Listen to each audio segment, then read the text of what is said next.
شامل کرتے ہیں تاندریاوالا سے۔ تاندریاوالا کے نوائی علاقہ اڈا پولپیرا پر تیز رفتار پراڈو کار نے بچے کو کچل دیا۔ محمد احمد سڑک کے کنارے اپنی سائیکل پر کھڑا تھا کہ گاڑی نے ٹکر مار دی۔ گاڑی کی ٹکر سے محمد احمد موقع پر ہی جاں بحق ہو گیا۔ محمد احمد 5ویں کلاس کا طالب علم اور چک نمبر 596 گابے کا رہائشی تھا۔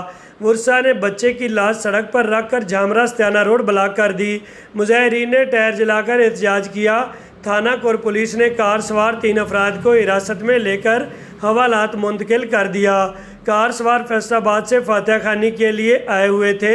مظاہرین کا ایس پی صدر ڈویژن فیصل آباد عبداللطیف سے کارروائی کا مطالبہ۔ ڈی ایس پی تاندریاوالا موقع پر پہنچ گئے، لواحقین سے مذاکرات کیے۔ مذاکرات کامیاب ہونے پر روڈ کھول دیا گیا۔ یاد رہے کہ عید کے دن پہلے ایک 213 نمبری کار نے جنید والد سلیم قوم واللہ راہ کو ٹکر ماری، جس کے نتیجہ میں جنید کی ٹانگ ٹوٹ گئی۔ جنید کی عمر بھی 14 سال تھی۔ روڈ پر سپیڈ بریکر نہ ہونے کی وجہ سے ایکسیڈنٹ کا موجب بن رہے ہیں۔ اہل علاقہ کا ڈپٹی کمشنر فیصل آباد اسسٹنٹ کمشنر تاندریاوالا سے مطالبہ ہے کہ جلد از جلد سپیڈ بریکر بنوائے جائیں تاکہ مزید نقصانات سے بچا جا سکے۔